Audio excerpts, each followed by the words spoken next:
Bonjour nos amis internautes, vous nous trouvez sur votre chaîne YouTube Morgan Prod. Aujourd'hui, on a l'honneur de recevoir un de nos clubs ici à Malika qui se nomme Baye Mour. On ne peut pas parler de sport ici à Malika sans pour autant parler de Baye Mour. Nga xamantene invité suñu premier numéro e-sport Baye Mour ñu ngi lay dalal. Waaw maa ngi leen di fay di kontaan aussi tamit ci invitation bi. Ok ki nga xamantene moo di Baye Mour tamit kenn dootu ko présenter parce que nekk yoroon na fi école football bokk na ci ñi nga xamantene ñoo gën a actif fii ci Malika ci wàllu sport donc Baye Mour moo nekk tey suñu première invité fii ci Morgan Prod wax dëgg yàlla ñu koy remercier encore une fois parce que période bi nga ko jëlee yombul ak boo leen gisee sax stade bi mi ngi nekk en construction mu may ñu temps vraiment ñu ngi koy remercier wax dëgg yàlla.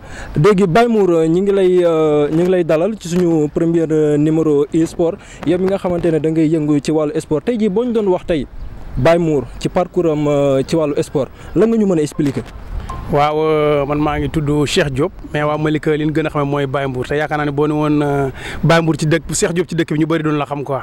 mais sama tur dëgg donc Cheikh Diop la ñu gën maa xam ci Baye Mour. man nag bon yaakaar naa ne sama vie yëpp lu ci ëpp daal vraiment sport la bi ma xàmmi ko daal laa commencé dugg ci sport. donc en commençant par des écoles de football yoo xam donc ay suñuy anciens grands ñoo ko nekkoon fii nii. boobu la ñuy doog a tracé donc terrain bi sax mu nekk suufu beñ kese. donc amagul woon saltérique amagul woon dara kër yi yëpp nekkuñu fi woon. suñu benn waaye bu ñuy wax Singar mooy chef de quartier bi nekk fii nii ak mu yoroon benn équipe bu ñuy wax Gaynde Géej donc ak képp ku ñuy wax Mbaye Fall tamit aussi yoroon benn école football bu ñuy wax Malika école football Malika ak benn waaye bu ñuy wax Adjuma Ka yoroon école football bu ñuy wax ODB ñooñu noonu doon encadré ñooñu nag vraiment ñoom ñoonu gën a aussi tamit gën a dugal suñu deret ji football daal ba nga xam daal vraiment football moom taxoon na sax ñuy daw jàng ba nga xam ne boo xoolee suñuy jàng sax boo xoolee football bi moo ko yàq. ok donc beneen question bi may ñëwaat mooy est-ce que ki nga xamante ne moo di Baye Mour pare na un jour mu nekk coach ci championnat professionnel. waaw bon parce que man nag samay morom yëpp loolu ma yàgg a poussé quoi ni ma bon yow pourquoi pas aussi bon seen équipe bi yow comme am na y a des autres personnes yoo xam ñi ngi foofu noonu di liggéey pourquoi pas nga ñëw donc course ci club championnat professionnel yi ma leen pour le moment xam nga aussi booy doog a commencé benn affaire il faut nga téye ko ba mu gën a dëgër parce que tamit lii ñuy wax nii muy AS Malika tey bon xëy na peut-être bon mi ngi division régionale mais tey ak talent bi fa bi gars yi dégg joueurs yi Malika yëpp donc man génération foot bi ngay wax nii seen i dirigeants dañ may toog ni ma non yéen xanaa da ngeen a bëgg a yëg te gis nga année bi ñuy yéeg di monter laa la wax ñu ne ñoom jugee nañ fii nii football seen terrain foofu déeni biram do def ak ñu match nul 1-1. ok donc beneen bi ñu lay laaj mooy Baye Mour est-ce que am na soutien wu municipal bi.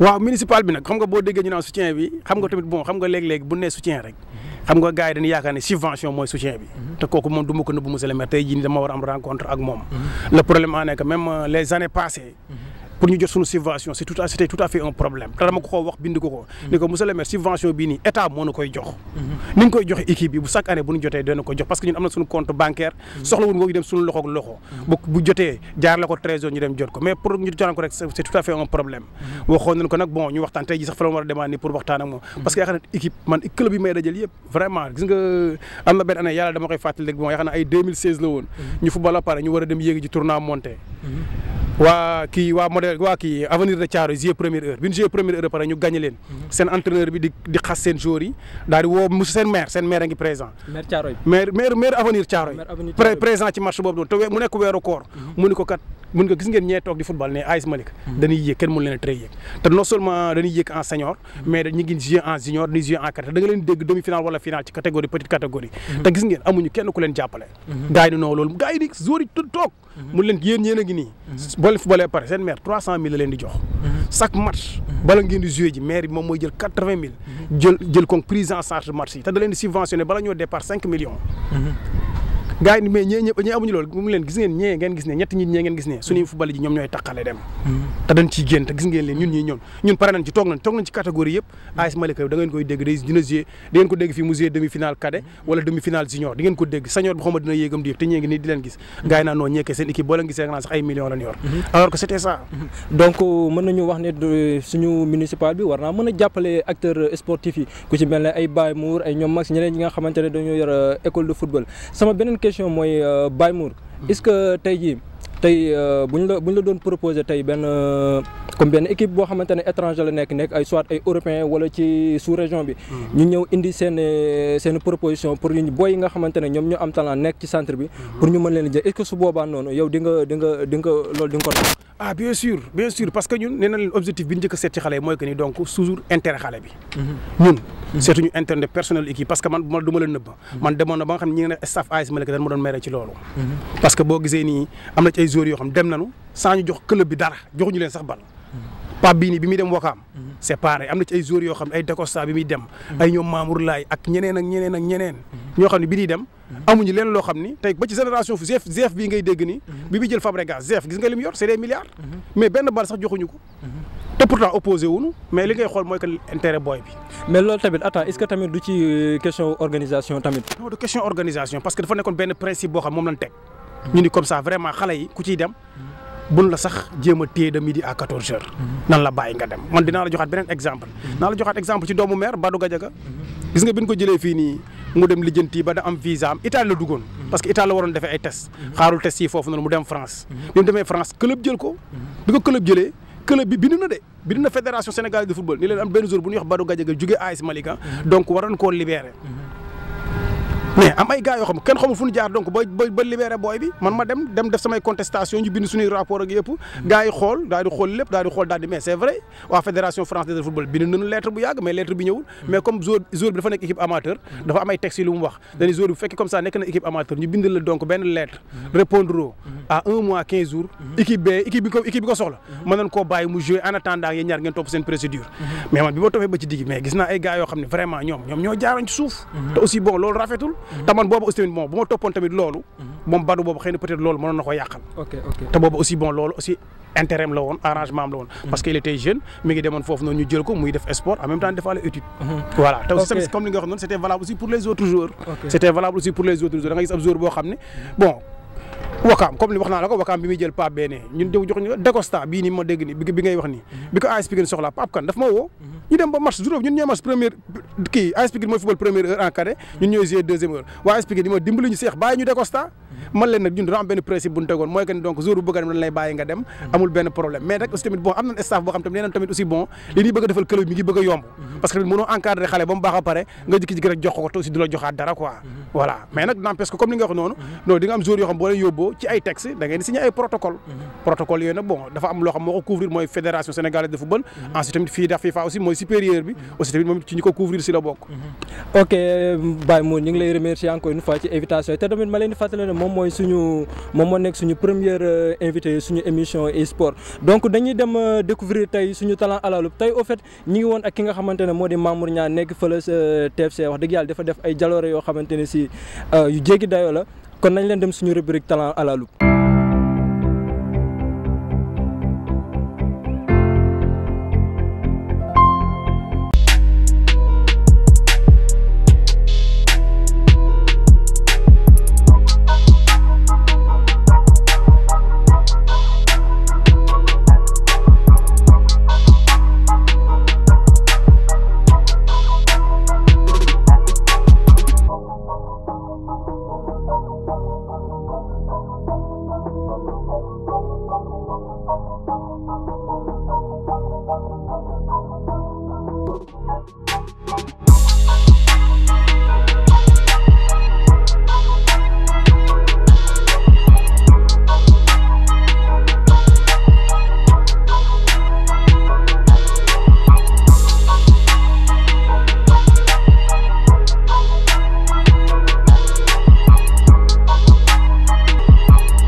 Bonjour les amis internautes, aujourd'hui on a l'honneur de recevoir un de nos flops à Malika, Mamour Niang, que personne ne va présenter. Aujourd'hui on l'a ici à TFC.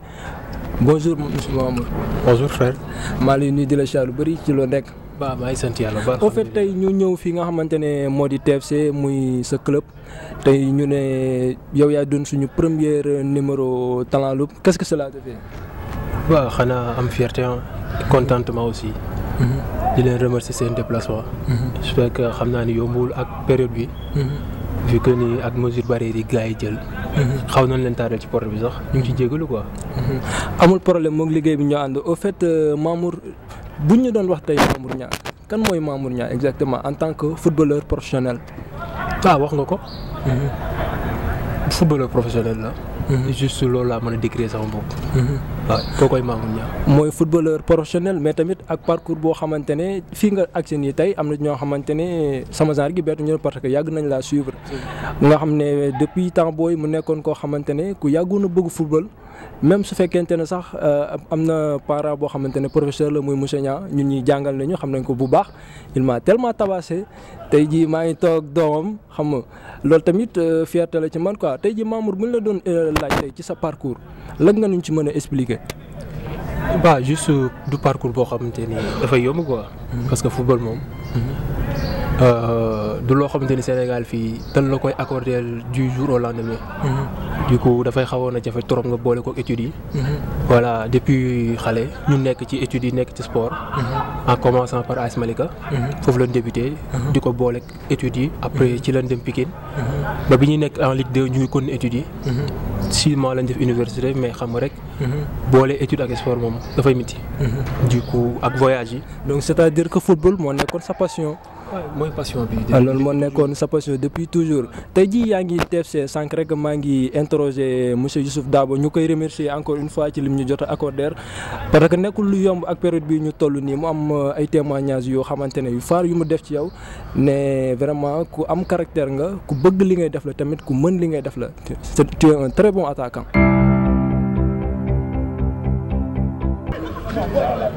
Ah bon, Mamour mi ngi ñu rejoindre au mois d'octobre bi ñu nekkee en préparation à Toubab Dialaw.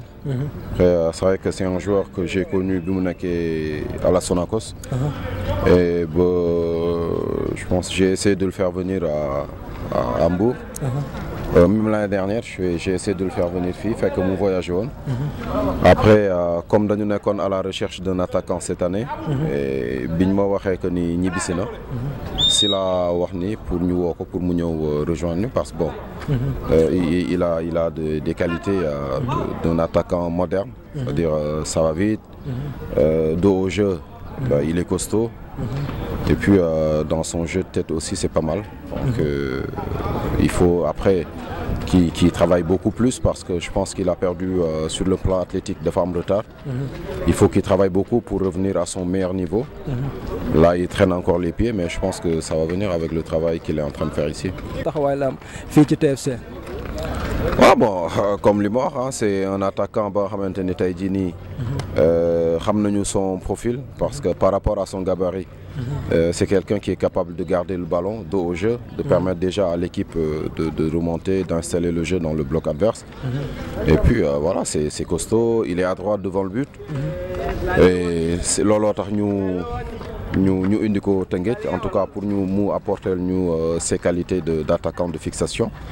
Mais comme je l'ai dit pour que qualité mi mën a gën a feeñ. mu améliorer wu quoi. Ouais, il faut que déjà sur le plan athlétique retard bi mu am mu dabe ko quoi.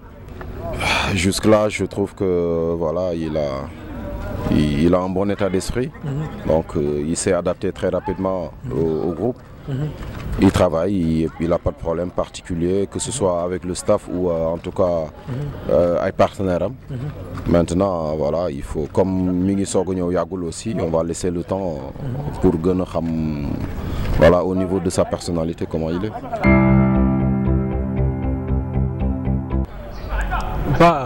C'est juste que li mu gis rek la wax et que moom daf ñuy exiger à chaque fois que ñu am benn humilité bi. Tu vois. Donc loolu la ñuy doxee humilité respect ak travail. Chaque jour loolu la ñuy exiger moo tax ci lañ nekk quoi.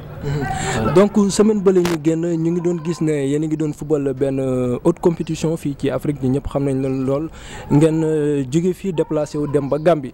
Match boobu je pense que yéen ak benn club gambien la mais da ngeen defoon match nul mais bii bi yow yaa ko dugal. waay ñun ak Gambie la woon benn équipe bu Gambien force armée. fa lañ amoon match aller bi. du coup match bi xawoon na difficile trop. parce que ci suñu temps fort la ñu dugalee comme ni ma ko waxee ci beneen média. du coup équipe bi am confiance. après xamoon na ni. après ngeen ñëw fii match retour ngeen mëne leen 2-0. la moo nekkoon problème bi exactement. pression wala genre. je trouve que ni dañu gëj a football rek. ak période Covid bi li ñu toog dafa bari. manque de compétition moo ko waral. et que nga voyage aussi ci dëkku jàmbur. du forcément da nga war a dem rek gagner leen quoi résultat positif la ñu laajoon. et que match nul bi résultat positif la. du coup bi ñu retour bi. def nañ suñu kéemtalaay kàttan ñafe am victoire bi. et que loolu moo doon objectif bi ñu qualifié pour second tour yi.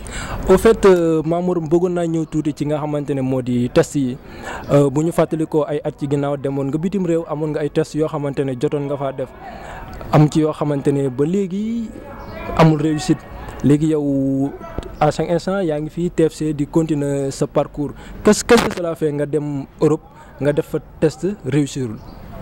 ah mais du defuñu lu metti quoi. franchement parlant. parce que ci football la bokk. dem test ñëwaat demaat test ñëwaat ci football la bokk. au fait qu'est-ce que cela fait nga def test nga dem ba Europe ngay espérer ne man bu ma defee test bi mën naa am chance ma gis benn club professionnel bu ma mën a recruter affaire yi échec qu'est-ce que cela fait. en fait man tuddeewu ma ko échec. tuddeewu ma ko échec pour man apprentissage la quoi. waaye kon donc yow kon ci sa parcours ba léegi yow da nga ne yaa ngi jàng. en fait du question ñu ngi jàng ba léegi. parce que pour sañoon depuis il y a 2 ans de cela ñu ngi Europe toog di football. ku nekk loolu ngay ñaan. mais boo demee ñëwaat aussi. c'est parce que dafa jotagul. da ngay ñibbi si waat liggéey. demuñu pour daaw wala def leen non football mooy suñu métier. dañu assumer suñu responsabilité. et que duñ dem ñëw am benn déception ci liñ def. parce que buñ demee dinañ def def job. te tamit sans oublier que tamit nekkul n'importe qui moom mooy jóge fii tamit di def test yi nekkul loo xam ne tamit dafa yomb doo ñëw rek exactement ñu jël parce que su ma juumul di nga fa fekk sa yeneen morom yoo xamante ne ñoom tamit dañoo dem pour defe léegi Mamour su ma la doon laaj tey benn question ban club nga rêvé un jour nga doon fa footballeur. pour man ma rêvé di jouer ay club yu mag genre demee noonu. ban club. ba juste am na ay club yoo xamante ni depuis booy ñoom laay supporté. lu ci yan club exactement. Real laay supporté man mooy sama équipe. le Grand Real Madrid. man mooy sama équipe moom laay supporté aw ma beneen équipe bu dul Real. mais c'est ça dans la vie il faut rêver ah noonu la àdduna noonu la. dama ni la Real mooy sama équipe. ak man. voilà non da ngay wax le Grand Real Madrid. le Grand Real Madrid. donc du coup donc nekk fii naan ay damay rêver Real lay football yooyu. man focusuma ci loolu. juste nga nekk ci grand club. parce que tey jii li ma lay laaj mooy tey boo amoon tey benn offre boo xamante ne comme li nga wax nii nga am benn club bu dul Real Madrid. wala boog mu nekk yenn championnat yi lu ci mel ay championnat Portugal championnat Grèce wala Finlande ci yenn club yi est-ce que bu ñu la proposé woon tey contrat di nga mën a jóge TFC nga dem ci club yooyu noonu. en fait dama nekk nit koo xamante ni du proposition yëpp laay jël. chaque saison di nga dégg voyage ci yenn dëkk yi mën nga ma cee limal ñaar rek ñaar. bari day dëkk da ngay gis ay Arabie Saoudite ba 2018 bi may dem Angers France. maa ngi am nu mu tuddati invitation 2 mois. benn équipe bu nekk Finlande. waaw en première division. mais période boobu Finlande arrangé wu ma. ma toogaat liggéey xaar ba championnat bi jeex ma am proposition France dem France. c'est juste que il ne faut pas oublier aussi que Angers il est en Ligue 1. Ligue 1 France. fa la nekk. du coup def nañ fa 1 mois. mais après le football dafa am leneen lu dul talent. muy lan. dafa am beneen politique boo xamante ni moo nekk ci biir da ngay dem ci club. da nga fay fekk ñoo xamante ni. dañuy yor booy boo xamante ni depuis petite catégorie la. maanaam ñoom ñoo koy former. du coup day am cap boo xamante ni boo fa ñëwee. pour ñu signer loolu dafay jafe. bari na ci club yu bari. bi may mujj voyage Toulon. c'est parce que aussi bëgguñu dem voyage di ñëw. di wax naan lii moo ñu tere signer non. signer wu ñu dañuy ñibbisi. mais bari na ay paramètres yoo xamante ni. bari nekk na ci biir. des fois nga dem ñu proposer le 6 mois contrat. 6 mois contrat c'est un peu court. nga xam ne bopp xam li nga liggéey. nga bàyyi fa contrat bi ñibbisi. ni pourquoi pas ma delluwaat Sénégal su ma amee lu gën ma delluwaat. parce que contrat fédéral moom lañ bëgg moo ñu soxal bu ñu demee toog 2 ans liggéey ci benn club jógee foofu dem feneen mais pas toog France ay 6 mois ñibbisiwaat non. en fait loolu am na benn proverbe français buy am habitude di wax naan c'est la patience qui construit la montagne donc bu ñu déggee wax ne ki nga xamante ne moo di Mamour amul problème mu club mais plutôt lu ko arrangé moom lay xool te man j'espère que am na boo yu bëri yoo xamante ni ñu ngi fii suñu amoon proposition yu mel noonu dañuy bàyyi li après ñu dem après ñu am contrat 6 mois après ñu ñibbi si waat te loolu mën naa wax ne amul benn sens waaw. en fait juste man ni may doxee mooy. damay nekk ci li ma nekk rek. damay nekk ci li ma war a def dama koy def di ci góorgóorlu sama kéemtalaay kàttan. mais kanta su ma amul loo xamante ni mérité naa ko. ma bàyyi ko fa dem xool leneen. wax nga dëgg au fait ñi ngi lancé aussi benn message pour jeunes footballeurs yi par exemple saa yi da ngay gis koo xamante ne si mi ngi ci benn club boo xamante ne moom mu leer na ko ne bu fa continuer dina am meilleure proposition booy kay yi ñu koy def mais day def pour le tout pour dem après mu yàq carrière am comme ça loolu na ci booy yi bàyyi xel bu baax a baax a baax a baax bañ a yàqamti def ndànk rek comme ni ko suñu mbokk mi di defee muy Mamour ñu koy remercier encore une fois parce que période bi ñu toll ñëpp xam nañ ne période Covid la même sax ci entrée bi amoon nañ quelques problèmes mu accordé ñu donc ñu ngi koy remercier bu baax a baax Mamour ñu ngi lay remercier bu baax a baax. juste pour jeexal. di lancer un appel parce que fi ñu jógee muy Malika. bari na jeunes yoo xam te ne bëgg nañ football. bëgg nañ football trop te ñu ngi ci. donc juste di leen demander que ñu am patience te liggéey. bu ñu yàkkamti dara. football la du jour au lendemain da ngay xëy. nekk feneen. ça passe vite quoi nañ ci nekk liggéey. am patience te jéem a améliorer aussi sunu gestion de foot. au niveau de la commune. xool nu ñuy gën a organiser. pour que ñu jéem a nekk ci niveau yi nga xam ni. foofu la yeneen communes yi nekk wala yeneen villes yi. ok merci. ok gërëm naa la sant naa la aussi. ci teewaay bi. yow moom depuis boobu. on se connaît depuis l'enfance. vraiment. ok merci beaucoup. ok baax na merci.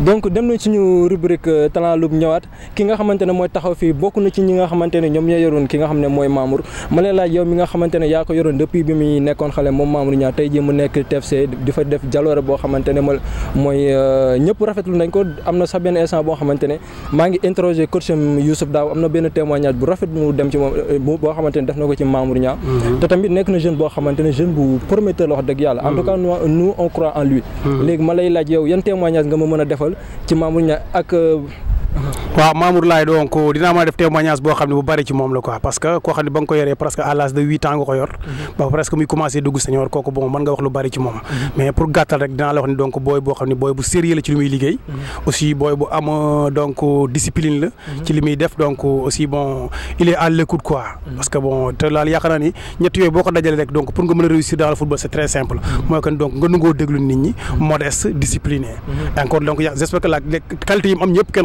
xam na ñëpp xam na ne am na ko donc yaakaar naa ni bon comme li nga wax noonu rek AS Pikine la jëkk dëkk AS Malika la démarré woon donc formation ba dugg junior cadet junior après dem donc AS Pikine joué fa senior jógewaat fa dem Sonacos te yaakaar naa ni jóge na fi sax dem voyage ji quand demoon na Angers quoi demoon na Angers def fay test yaakaar naa Salif Diao soo ko yóbboon foofu yaakaar naa ni mu ñëwaat donc gis ngeen donc aussi donc qualité mi xam naa première bitu TFC bi Coupe d'Afrique bi yaakaar naa moom mu leen remettre donc en l'ordre ce qui veut dire que donc il a les qualités énormes donc bu ma la waxee ni Mamour Laye c'était pas même donc un attaquant sax de pointe donc boo xam ne donc nee quoi donc Mamour Laye ñun ñu ngi ko formé donc ci poste milieu terrain milieu récupérateur après ñu avancé loo ko def loo ko milieu offensif mais rek ko doon jouer le poste yu bari parce que pour vous dire que c'était un gosse très intelligent aussi bu ma la waxee ni ñun année bi ñuy jël Coupe Sénégal donc cadet bi Mamour Laye il jouait latéral droite.